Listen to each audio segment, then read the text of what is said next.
Hey everybody, Melissa at Mixing for Melissa. Here I want to talk to you about some products that I have. This is just a few items that I'm going to go over pretty quickly with you about some things that you can purchase and use on your dog at home. Now if you have a double coated dog, the best brushes that I recommend is a slicker brush. This is a coral brush by Chris Christensen. His last name's always so hard for me to say. Anyway, this is a really good brush. This is also really good for any dogs that have any matting. The teeth come up like this and it just pulls that hair out. It's really good to get out undercoat, to get out mats. You can get this directly from their website, or I got mine on Amazon. It was $75, but it is a really good brush, and they have a lifetime warranty on it. So if any of the prongs on here break or the handle somehow comes off, you can always email them and let them know and send it back, and they'll send you a new one. They also have a smaller version, which you can use on your cats or your small dogs. You can use it on their tail, their face. I mean, you can pretty much use this brush anywhere. These brushes are very versatile. If you don't want to do one of those brushes, it's a little bit too costly. This little brush right here was $36. The Furminator brush, I got this on Amazon. And I've had this one for a long time before I ended up getting that coral brush. It's a double-sided. I don't typically use this side. I think it's more for like fine coat. I usually use this side, which is almost like this one. But this is really good to get mats out as well. And this one you can get for like 15 to 20 bucks. And it's a really good brush. You can use it on double coated dogs. You can use it on mats. It works really well for mats as well. But anytime you have any dog, whether you're getting out undercoat or mats, you're going to want to have a metal comb to go through it. You always want to make sure that you go down to the skin, because if you're getting your brush and you're just brushing the top, you're not getting underneath where the skin is, and all the oil and dirt that they have underneath is just basically sitting there caked, and that's what creates the matting and the stuck undercoat. So brushing regularly and combing regularly is awesome. This is a poodle comb. Now you can use this on the poodle, but I sometimes like to use this on my D-sheds. It helps pull out the coat, and you can also use this or your greyhound comb and kind of use it at the tip. Go in it at a tip instead of going downwards, and that'll also help break up some matting that you might have. Now when you're doing this, whether it's before the bath, which I recommend if they are matted, because you don't want to bathe a matted dog at home, because especially if you let it air dry, that's when all the problems come in. You'll get hot spots, you'll get possible infections, the hair will get a lot tighter to the skin, cause irritation, and then you don't want that, because you'll end up going to the vet for it, and your dog will ultimately have to be shaved down. Excuse me. I use Chi finishing and detangling cologne, finishing spray. It smells so good, y'all. You can get this anywhere. It's like $15, but you don't really need that much. Only a few spritz and it's good. And then I also use my mane and tail. This is a really good detangler, y'all. It makes your dogs smell nice. It makes them feel so silky smooth. I use that on every dog, every cat. And it really helps keep the matting down. Another thing is, if you have a double coated dog and you're trying to get shedding out, this is a rake. This is a really good one. They do have I would show you the other one that I have. There's another one, it's called a Mars comb. Those are really, really good for double coated dogs that are matting, and also for shedding. You just basically get there and you just pull it. You just brush it down and pull out all that hair. For short hair dogs, you're gonna wanna use, I use an epi groomer. You can also use this on your double coated dogs after you've done brushed and combed them. You can get this directly from their site, or you can get it on Amazon.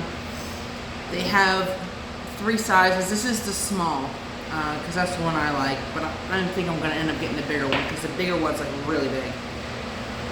You can also use a king comb, which is almost as similar to the rubber curry because of this part right here, because it's got the rubber parts. So it's kind of like a 2-in-1. So this will get all that short hair out. You just sit there and you rub it, and it will pull all that hair off because the rubber will catch it. And then this little nozzle right here, you get 3 of these. It's kind of like the epi groomer. These were originally made for horses, but then they realized, oh, it does great on other pets too. But this one has 3 of them. So, and you just go down very lightly. You don't have to put any pressure with these. And they are very safe, and you will get a lot of undercoat out of these. The thing I like about this one is when you get a lot of hair, you can just close it and just put your hand there and get it all out. Now, if you have fleas, you're gonna wanna get a flea comb. It's a very fine comb. It's best to use this to get the fleas out when you're bathing them. Now you can use it when they're dry, but I just like to do it when they're wet, because this way, you know, you can really get it out, especially if you soak your pet in some Dawn dish soap to really smother the fleas and get it out. You can just get that and scoop that out with that.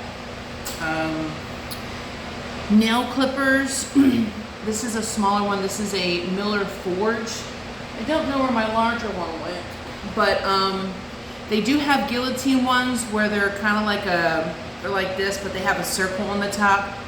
I don't really like those ones, but some people do. It's just, I think it's more of a preference.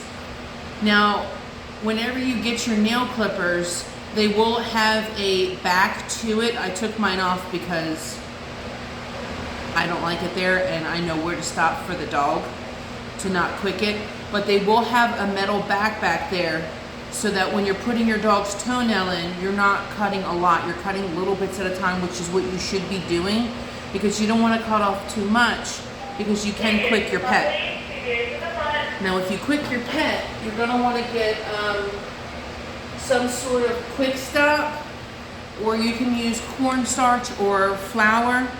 But basically, it's just like a little powder like that, and all you do is you just put it underneath the dog's toenail, and you just apply pressure for a few seconds.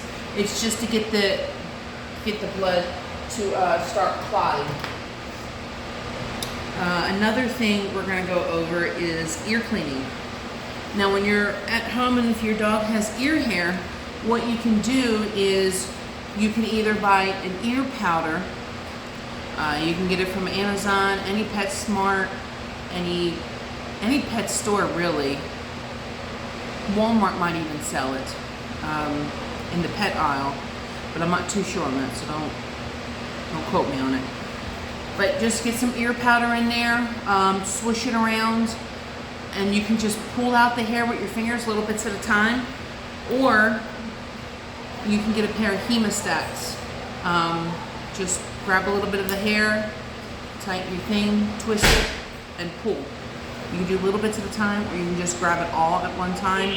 Slowly pull it, and I always rub the ears as I do it because it does hurt. I mean, I can only imagine it kind of feel like, you know, plucking your nose hair. I'm just assuming, I don't know. I don't have ear hair. And then after you do that, you're going to want to use some kind of ear solution to get any dirt or dander that is stuck in the ears.